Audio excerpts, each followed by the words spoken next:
এর আগের ভিডিওতে আমরা একটি প্রোডাক্ট অ্যাড করেছিলাম, সেটা হচ্ছে হ্যান্ড স্যানিটাইজার। আপনারা দেখতে পাচ্ছেন সেই হ্যান্ড স্যানিটাইজার। এখন আমরা আরেকটি প্রোডাক্ট অ্যাড করব।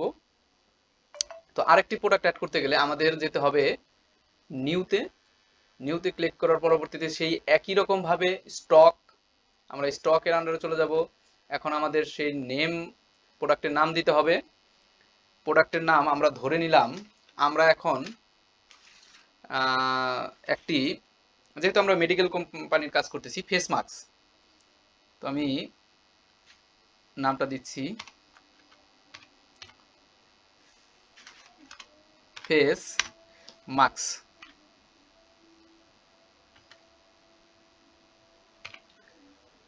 হ্যাঁ, ফেস মাস্ক। আমরা হচ্ছে এখন ফেস মাস্ক অ্যাড করব। আইটেম কোড আমি আগেরটা দিয়েছিলাম 1001, এটা দিলাম 1002। এখানে আপনি চাইলে ছবি অ্যাড করতে পারেন। ক্যাটাগরি এখানে আমরা ওইটা ইনভেন্টরি দিয়েছিলাম, এটাও আমরা ইনভেন্টরি রাখবো। কোয়ান্টিটি অন হ্যান্ড আমি ধরে নিলাম এটার কোয়ান্টিটি আছে আমাদের কাছে 200 পিস। আমি ধরে নিলাম এটার ডেটও হচ্ছে আমাদের একই ডেটে বা 6/2024। আমি জুন মাসের 1 তারিখে 2024 সালে এই প্রোডাক্টটি ক্রয় করেছি। কোয়ান্টিটি অন হ্যান্ড আমার কাছে 50 পিস থাকাকালীন আমাকে নোটিফিকেশন দিবে, আমাকে জানানো হবে।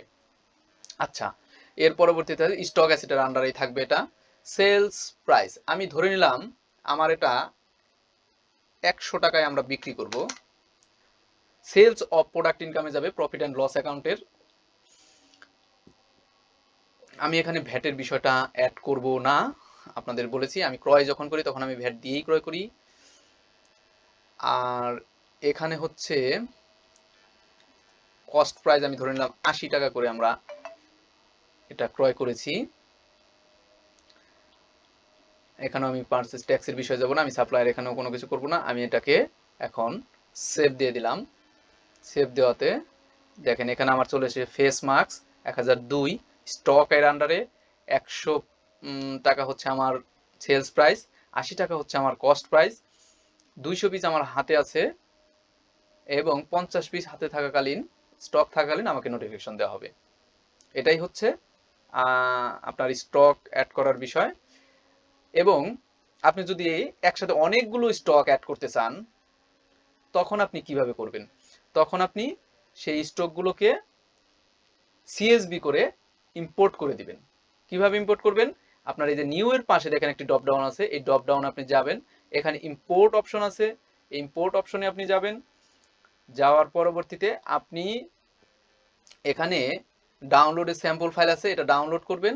আপনি সেই স্যাম্পল ফাইল অনুযায়ী সাজিয়ে আপনি সিএসবি ফাইল করে এখানে ব্রাউজ করে আপনি ইম্পোর্ট করে দিতে পারবেন। এতে কোনো সমস্যা নেই, একসাথে আপনি অনেকগুলো অ্যাড করতে পারবেন। অনেকগুলো অ্যাড করার ক্ষেত্রে ইম্পোর্ট করাই ভালো। আপনি এভাবে ইম্পোর্ট করে প্রোডাক্ট অ্যান্ড সার্ভিস অ্যাড করতে পারেন। তো আজকের ক্লাস এ পর্যন্তই। সবাইকে ধন্যবাদ। আপনারা এখন নিজেরা প্রোডাক্ট অ্যান্ড সার্ভিস অ্যাড করতে পারবেন।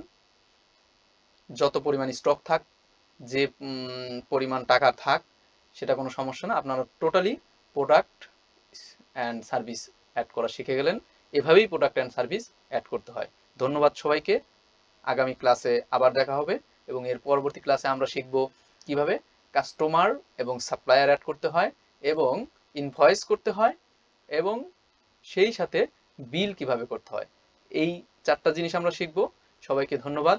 আমরা ধাপে ধাপে কুইকবুকসের টোটাল ক্লাসগুলো শেষ করব এবং খুব ছোট্ট ছোট্ট ভিডিও দিয়ে, যাতে যেন আপনারা খুব সহজে শিখতে পারেন, কেউ বোরিং ফিল না করেন এবং আপনারা সাথে সাথে এটা একটা ট্রাই করবেন।